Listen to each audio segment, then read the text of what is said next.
Okay, in this lesson, we're going to be learning the distinction between Solomon's house or Solomon's temple and the Most High's house or the Most High's temple. Deuteronomy chapter 12. These are the statutes and ordinances that you must diligently obey in the land that the Lord, the God of your ancestors, has given you to occupy all the days that you live on the earth. You must demolish completely all the places where the nations whom you are about to dispossess serve their gods. On the mountain heights, on the hills, and under every leafy tree, break down their altars, smash their pillars, burn their sacred poles with fire, and hew down the idols of their gods, and thus blot out their name from their places. You shall not worship Yah your God in such ways, but you shall seek the place that Yah your God will choose out of all your tribes in his habitation to put his name there. So over here we're getting a foreshadowing of where he wants his name. In Jerusalem. You shall go there, bringing there your burnt offerings and your sacrifices, your tithes and your donations, your votive gifts, your free will offerings, and the firstlings of your herds and flocks. And you shall eat there in the presence of Yah your God, you and your household together, rejoicing all the undertakings in which Yah your God has blessed you. So over here we're seeing that there's emphasis on the place where he wants his name. There's really not much there's no emphasis on a building, and I'm going to show it to you. 2 Samuel chapter 7, and this is referring to King David.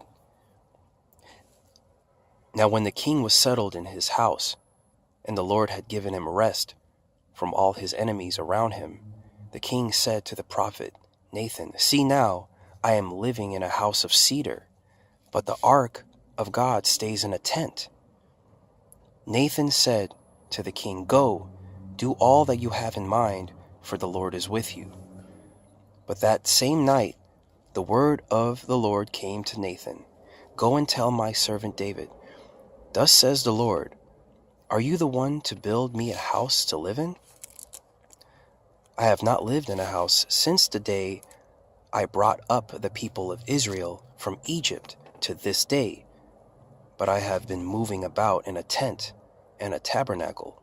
Wherever I have moved about among all the people of Israel, did I ever speak a word with any of the tribal leaders of Israel whom I commanded to shepherd my people Israel, saying, why have you not built me a house of cedar?" So in this scripture, in 2 Samuel chapter 7, verse 7, the Most High was really not, he didn't have top priority on building a house for his name. He did emphasize that we should build the Ark of the Covenant and the Ten Commandments. Okay, verse 8. Now therefore, thus you shall say to my servant David, thus says the Lord of hosts, I took you from the pasture, from following the sheep, to be prince over my people Israel, and I have been with you wherever you went, and have cut off all your enemies from before you, and I will make for you a great name, like the name of the great ones of the earth. And I will appoint a place for my people Israel, and will plant them so that they may live in their own place, and be disturbed no more. And evildoers shall afflict them no more, as formerly. From the time that I appointed judges over my people Israel, I will give you rest from all your enemies. Moreover, the Lord declares to you that the Lord will make you a house. So the Most High was saying, the Most High will make David a house. Okay? When your days are fulfilled and you lie down with your ancestors, I will raise up your offspring after you, who shall come forth from your body, and I will establish his kingdom. He shall build a house for my name. And he's talking about King Solomon. He shall build a house for my name, and I will establish the throne of his kingdom forever. I will be a father to him, and he shall be a son to me. When he commits iniquity, I will punish him with a rod such as mortals use, with blows inflicted by human beings. But I will not take my steadfast love from him, as I took it from Saul, whom I put away from before you. Your house and your kingdom shall be made sure forever before me. Your throne shall be established forever. In accordance with all these words and with all this vision, Nathan spoke to David. So that was in Samuel, and in 1 Kings chapter 2, David is about to die, and he gives the kingship over to King Solomon. And it says that when David's time to die drew near, he charged his son Solomon, saying, I'm about to go the way of all the earth. Be strong and courageous, and keep the charge of the Lord your God, walking in his ways and keeping his statutes, his commandments, his ordinances, and his testimonies, as it is written in the law of Moses. Okay. Now we're going to fast forward to 1 Kings chapter 5, and it says, Now King Hiram of Tyre sent his servants to Solomon, where he heard that they had anointed him king in place of his father, for Hiram had always been a friend of David. Solomon sent word to Hiram, saying, You know that my father David could not build a house for the name of Yah, his God, because of the warfare with which his enemies surrounded him, until the Lord put them under the soles of his feet. But now the Lord my God has given me rest on every side. There is neither adversary nor misfortune, so I intended to build a house for the name of the Lord my God. As the Lord said to my father David, your son, whom I will set on your throne in your place, shall build a house for my name. Therefore command that cedars from the Lebanon be cut for me. My servants will join your servants, and I will give you whatever wages you set for your servants, for you know that there is no one among us who knows how to cut timber like the Sidonians. When Hiram heard the words of Solomon, he rejoiced greatly and said, Blessed be the Lord today, who has given David a wise son to be over this great people. Hiram sent word to Solomon, I have heard the message that you have sent to me. I will fulfill all your needs in the matter of cedar and cypress timber. My servants shall bring it down to the sea from the Lebanon. I will make it into rafts to go by sea to the place you indicate. I will have them broken up there, for you have taken away. And you shall meet my needs by providing food for my household. So Hiram supplied Solomon's every need for timber of cedar and cypress. Solomon in turn gave Hiram 20,000 cores of wheat as food for his household and 20 cores of fine oil. Solomon gave this to Hiram year by year. So the Lord gave Solomon wisdom as he promised him. There was peace between Hiram and Solomon, and the two of them made a treaty or a covenant. The actual word is covenant, and we're going to get back to this because this is really key. We're going to save that for later. Verse 13. King Solomon conscripted forced labor out of all of Israel. The levy numbered 30,000 men. He sent them to Lebanon, 10,000 a month in shifts. They would be a month in the Lebanon and 2 months at home. Adoniram was in charge of the forced labor. Solomon also had 70,000 laborers and 80,000 stonecutters in the hill country, besides Solomon's 3,300 supervisors who were over the work, having charge over the people who did the work. At the king's command, they quarried out great, costly stones in order to lay the foundation of the house with dressed stones. So Solomon's builders and Hiram's builders and the Gebalites did the stone cutting and prepared the timber and the stone to build the house. In the 418th year after the Israelites came out of the land of Egypt, in the 4th year of Solomon's reign over Israel, in the month of Ziv, which is the 2nd month, he began to build the house of the Lord. The house that King Solomon built for the Lord was 60 cubits long, 20 cubits wide, and 30 cubits high. So this was the length, 60 cubits, 20 cubits wide, 30 cubits high. That is the dimensions of the house of the Most High. Okay? The vestibule, which is the front entrance, in front of the nave of the house was 20 cubits wide across, and the width of the house. Its depth was 10 cubits in front of the house. For the house he made windows with recessed frames. He also built a structure against the wall of the house, running around the walls of the house, both the nave and the inner sanctuary, and he made side chambers all around. The lowest story was 5 cubits wide. The middle one was 6 cubits wide, and the third was 7 cubits wide. For around the outside of the house he made offsets on the wall, in order that the supporting beams should not be inserted into the walls of the house. The house was built with stone finished at the quarry, so that neither hammer nor ox nor any tool of iron was heard in the temple while it was being built. The entrance for the midday story was on the south side of the house. One went up by winding stairs to the middle story, and from the middle story to the third. So he built the house and finished it. He roofed the house with beams and planks of cedar.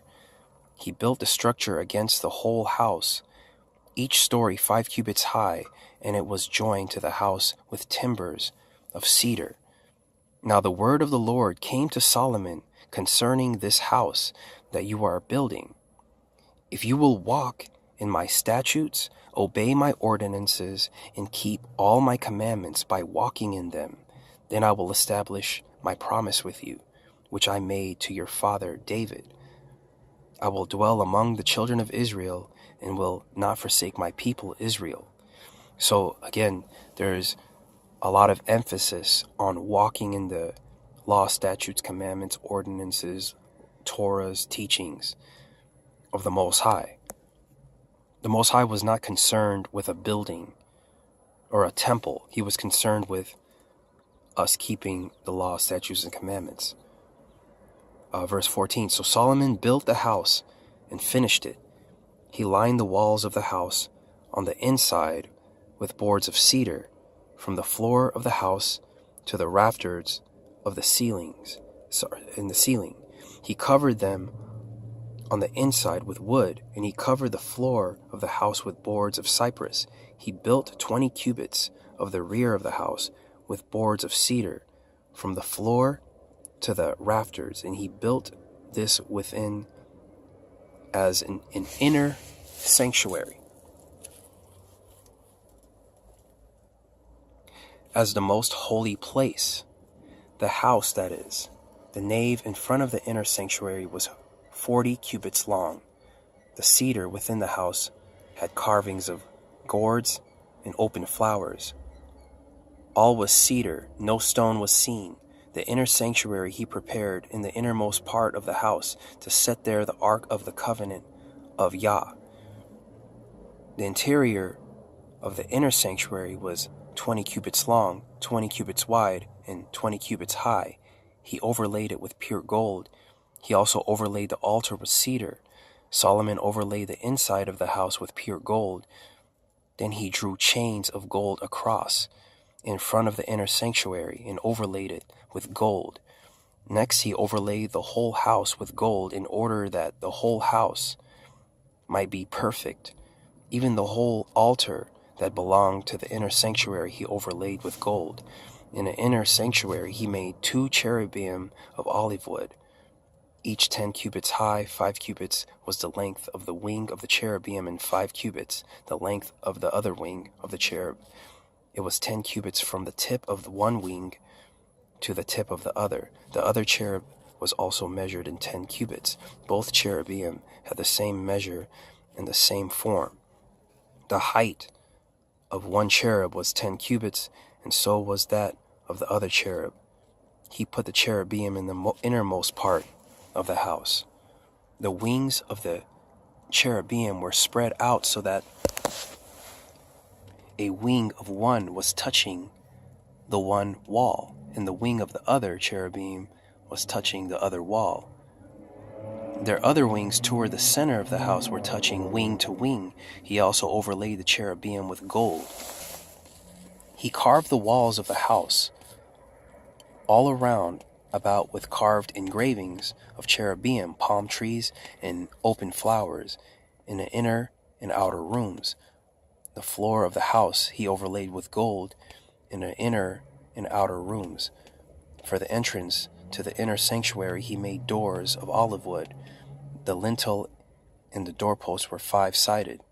He covered the 2 doors of olive wood with carvings of cherubim, palm trees, and open flowers. He overlaid them with gold and spread gold on the cherubim and on the palm trees. So also he made for the entrance to the nave doorposts of olive wood, 4-sided each, and the 2 doorposts of cypress wood. The 2 leaves of the one door were folding, and the 2 leaves of the other door were folding. He carved cherubim, palm trees, and open flowers, overlaying them with gold, evenly applied upon the carved work. He built the inner court with 3 courses of dressed stone to 1 course of cedar beams. In the 4th year, the foundation of the house of the Lord was laid in the month of Ziv. In the 11th year, in the month of Bul, which is the 8th month of the house, was finished in all its parts and according to all its specifications. He was 7 years in building it. So it took 7 years to do all this. Okay, in chapter 7, he starts building his own house. Solomon was building his own house 13 years. Okay, so now we're starting to see there's a distinction. It took longer to build his own house, and the dimension of his house was larger than the dimensions of the house of the Most High. Verse 2, he built a house of the forest of the Lebanon, 100 cubits long, 50 cubits wide, and 30 cubits high, built on 4 rows of cedar pillars with cedar beams on the pillars. It was roofed with cedar on the 45 rafters, 17 in each row, which were on the pillars. There were window frames in the 3 rows facing each other in the 3 rows. All the doorways, the doorposts had 4-sided frames opposite, facing each other in the 3 rows. He made the hall of pillars 50 cubits long and 30 cubits wide.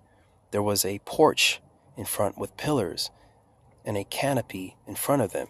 He made the hall of the throne where he was to pronounce judgment, the house of justice covered with cedar from floor to floor. His own house, where he would reside in the other court back of the hall, was of the same construction. Solomon also made a house, like his hall of Pharaoh's daughter, whom he had taken in marriage. All these were made of costly stones, cut according to measure, sawed with saws, back to front, from the foundation of the coping, and from outside to the great court. The foundation was of costly stones, huge stones, stones of 8 and 10 cubits. There were costly stones above, cut to measure in cedar wood. The great court had 3 courses of dressed stone, 1 layer of cedar beams all around. So had the inner court of the house of the Lord and the vestibule of the house. Now King Solomon invited and received Hiram from Tyre. Not to be confused with Hiram the king of Tyre. This was Hiram the coppersmith. He was the son of a widow of the tribe of Naphtali, whose father, a name of Tyre, had been an artisan of bronze. He was full of skill, intelligence, and knowledge in working bronze. He came to King Solomon and did all this work. He cast 2 pillars of bronze. 18 cubits was the height of one, and a cord of 12 cubits would encircle it. The second pillar was the same. So, let me see. So, the circumference was 18 cubits. 12 cubits was the circumference. 12 cubits was the circumference, and the diameter was 3.819 cubits, and the radius was 1.909 cubits.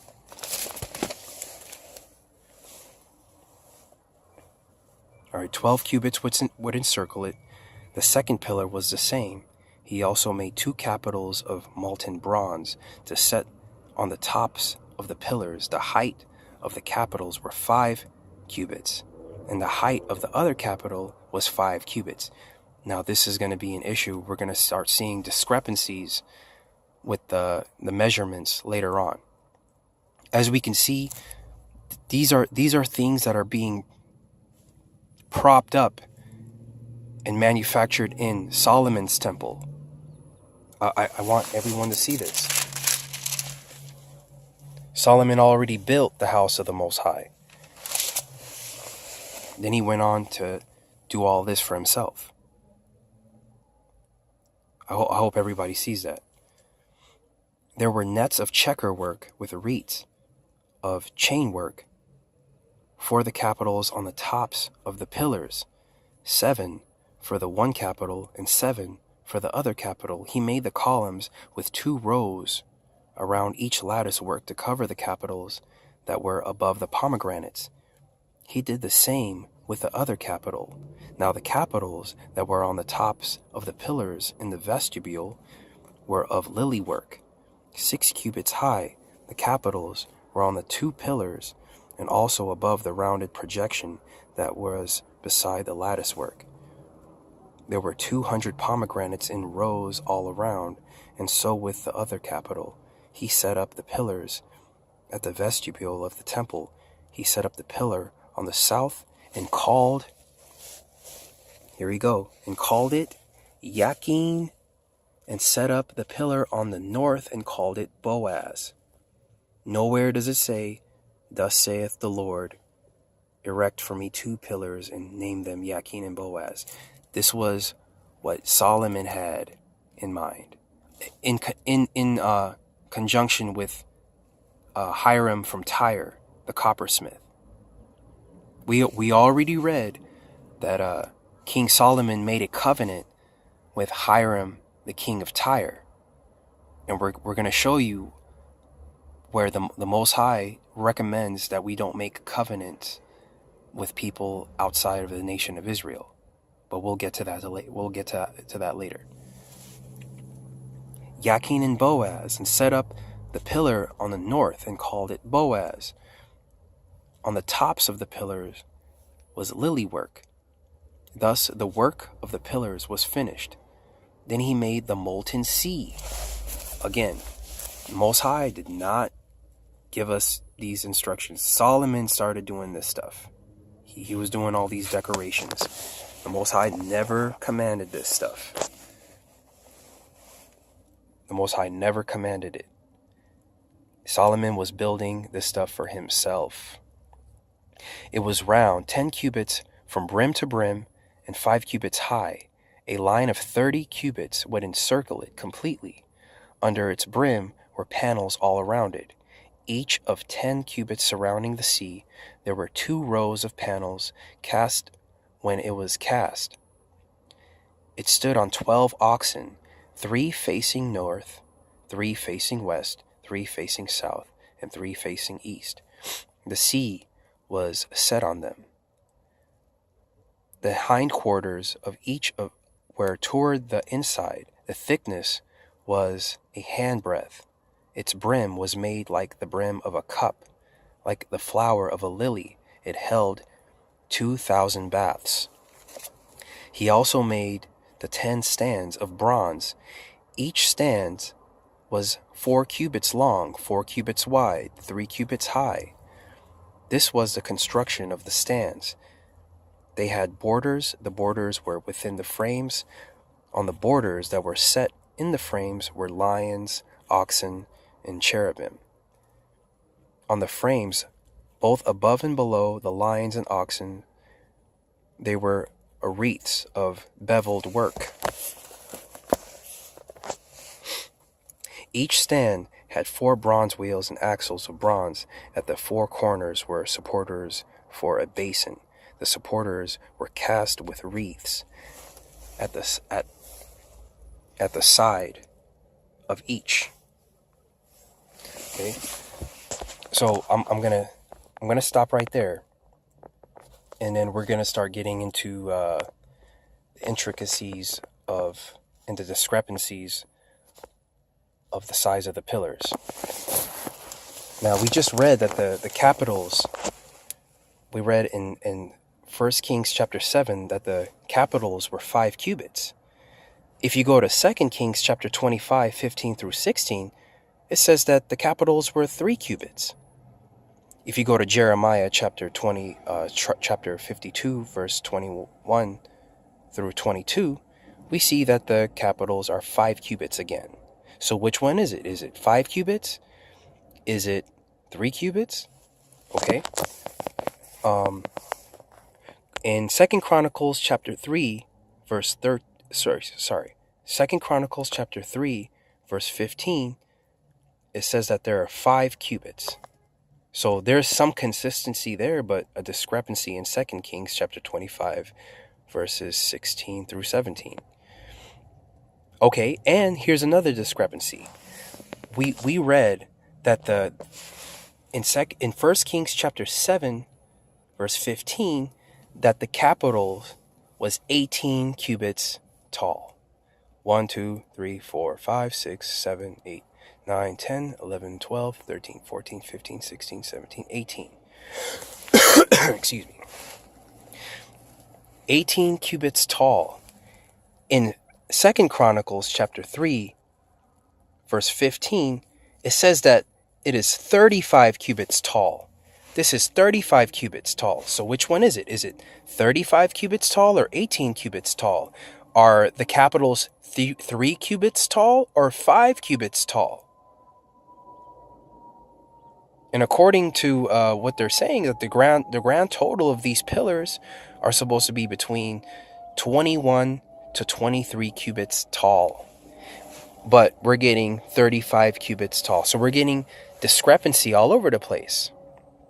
There are no discrepancies within the Torah, prophets, and the writings. For example, there isn't a law on honoring your father, honoring your mother and father, and then later on we see in the book of Chronicles that it's okay to dishonor your mother and father. You know, there are no discrepancies and issues with the law, statutes, and commandments, which was primarily what the Most High was having us focus on. So I'll put out another video and then we'll continue. Shalom.